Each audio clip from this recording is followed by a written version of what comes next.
अरे कोई कियारा मैडम को बचाओ, कोई रोको उन्हें। तभी सिक्योरिटी हेड भागते हुए बाहर आया और हक्का बक्का होकर चिल्लाया, fire suppression system fail, system automatically बंद हो गया है, फाइनेंस डिपार्टमेंट में स्प्रिंकलर्स काम नहीं कर रहे हैं। आग की लपटें और बढ़ रही थी और लोगों की धड़कनें भी। कैसे बचेगी अब कियारा? क्या होगा अगर सब कुछ तबाह हो गया तो? क्या वेद को अपने लेट आने पर होगा रिग्रेट? क्या खुलेगा एक और राज? कौन था वेद पर नजर रखने वाला शख्स? कहीं इन सब के चलते वेद कुछ साबित तो नहीं करना चाहता? कहां है वो इस वक्त? आरके इंडस्ट्रीज की बिल्डिंग के 10th फ्लोर पर हर ओर धुएं की मोटी परत फैलती जा रही थी। बिल्डिंग के बाहर खड़े लोगों में अफरा तफरी मची हुई थी, क्योंकि कियारा बिल्डिंग के अंदर अपने इंपॉर्टेंट पेपर्स बचाने के लिए घुस गई थी। तभी वेद वहां पहुंचा। उसे देखते ही अमित उसके पास आया और हड़बड़ी में बोला, वेद, कियारा अंदर चली गई है, फायर ब्रिगेड आने में टाइम लगेगा, हमें कुछ करना होगा। कियारा और कॉन्फिडेंशियल डॉक्यूमेंट्स दोनों खतरे में हैं। वेद का दिल आग देखकर जोरों से धड़क रहा था। दूसरी ओर खड़ी सीमा चीख रही थी, कोई कियारा मैडम को बचाओ प्लीज, वो अंदर है, somebody help, please call the fire brigade. ये सुनते ही वेद की नजरें ऊपर 10वें फ्लोर की खिड़की से उठती आग की लपटों पर गई और वो वहीं फ्रीज हो गया। उसे बचपन की वो रात याद आ गई। गद्दार, गद्दार, गद्दार का बेटा, पकड़ो उसे। एक बार फिर उसके कानों में यही शब्द गूंज रहे थे। उन मशालों की आग उसके दिल में वैसे ही धधक रही थी जैसे बिल्डिंग में लगी आग।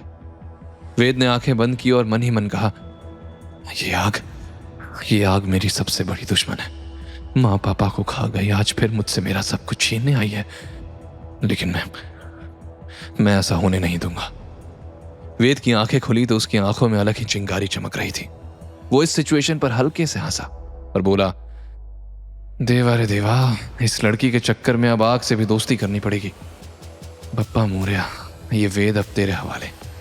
अभी तो शादी हुई है, बाल बच्चे बाकी हैं।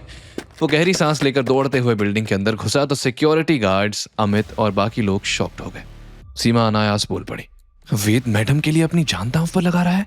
क्यों? ऐसा तो कोई अपना भी नहीं करता। अंदर की लाइट डिम पड़ रही थी। वेद ने लिफ्ट पर नजर डाली जो अब तक बंद थी और सोचा, अगर कियारा सीढ़ियों के जरिए ऊपर गई होगी तो अभी 10th फ्लोर तक नहीं पहुंची होगी।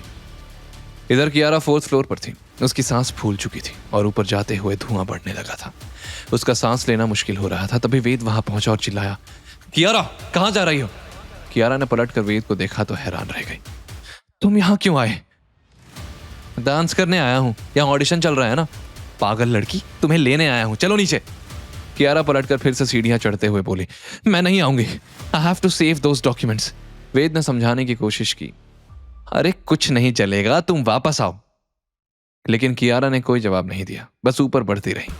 वेद फ्रस्ट्रेट होकर बड़बड़ाया, ये कितनी जिद्दी है भाई, लेकिन मैं इससे भी बड़ा सनकी हूं, मुझे अपनी बात मनवानी आती है। वेद भाग कर गया और कियारा को पकड़कर उसे जबरदस्ती कंधे पर उठा लिया। व्हाट द हेल, तुम क्या कर रहे हो? Leave me. तो हड़बड़ा कर उतरने की कोशिश करने लगी। बस कियारा, अब ड्रामा बंद करो। लेकिन कियारा जोर जोर से उसकी पीठ पर मुक्के मारती हुई बोली, पुट मी डाउन वेद, वेद। उछलना बंद करो वरना ऐसा फेंकूंगा कि सीधे नीचे लैंड करोगी, वो भी 10-12 टूटी हड्डियों के साथ। ये कहकर वेद ने हल्की तपली दी तो कियारा हक्की बक्की रह गई। वेद फुर्ती में कियारा को बिल्डिंग के बाहर लेकर आ गया और जैसे ही वेद ने उसे नीचे उतारा वो भड़क पड़ी। वेद, तुम मुझे बाहर क्यों लाए? अब मेरा सब कुछ खत्म। ये कहकर कियारा फिर अंदर भागने को हुई तो वेद ने कियारा को रोक दिया और सिर हिलाकर बोला, बस थोड़ी देर और वेट करो, सब ठीक हो जाएगा। वेट? और कितना वेट करना है? कियारा घबरा गई और वेद को घूरते हुए चिल्लाई, तुम आखिर चाहते क्या हो? अगर फाइनेंस ऑफिस को नुकसान हुआ तो हमारी सारी मेहनत बेकार जाएगी। Do you want to destroy me? बाहर फायर ब्रिगेड की गाड़ियां पहुंच चुकी थी। पानी की बौछारें आग को काबू करने की कोशिश कर रही थी। तभी एक सिक्योरिटी गार्ड भागते हुए आया और वेद के हाथ में एक बड़ा सा बॉक्स थमाते हुए बोला, सर, ये रहे सारे डॉक्यूमेंट्स जो 10th फ्लोर पर थे। वैसे सर, आप तो एकदम नक की भविष्यवाणी किए थे, इसीलिए सिक्योरिटी गार्ड ने भी पहले ही फायर ब्रिगेड को अलर्ट कर दिया था। सच में कमाल ही कर दिया आप, हमको भी थोड़ा टिप्स देने का ना। वेद ने तिरछी नजर से कियारा की तरफ देखा और गार्ड को बोला, हाँ हाँ क्यों नहीं, लेकिन ये डॉक्यूमेंट्स अपनी मैडम को दो। इन डॉक्यूमेंट्स के लिए आग में कूदने को तैयार थी। उनकी बातें सुनकर कियारा का मुंह खुला रह गया। उसने तुरंत बॉक्स के अंदर से कुछ फाइल्स निकाली और हैरानी से बड़बड़ाई, ये सारे डॉक्यूमेंट्स सेफ हैं? गार्ड खुशी से बोला, हाँ मैडम, हमको सर ने ऑर्डर दिया था कि कुछ गड़बड़ हो सकती है और हम सभी डॉक्यूमेंट्स फाइनेंस डिपार्टमेंट से हटा लें। अब मैं जाकर अंदर देखता हूँ। आगे की कहानी जानने के लिए देखें अगला एपिसोड सिर्फ पॉकेट एफएम के यूट्यूब चैनल पर, और के फॉर किंग के सारे एपिसोड्स को सुनने के लिए डिस्क्रिप्शन में दी लिंक से डाउनलोड करें पॉकेट एफएम ऐप।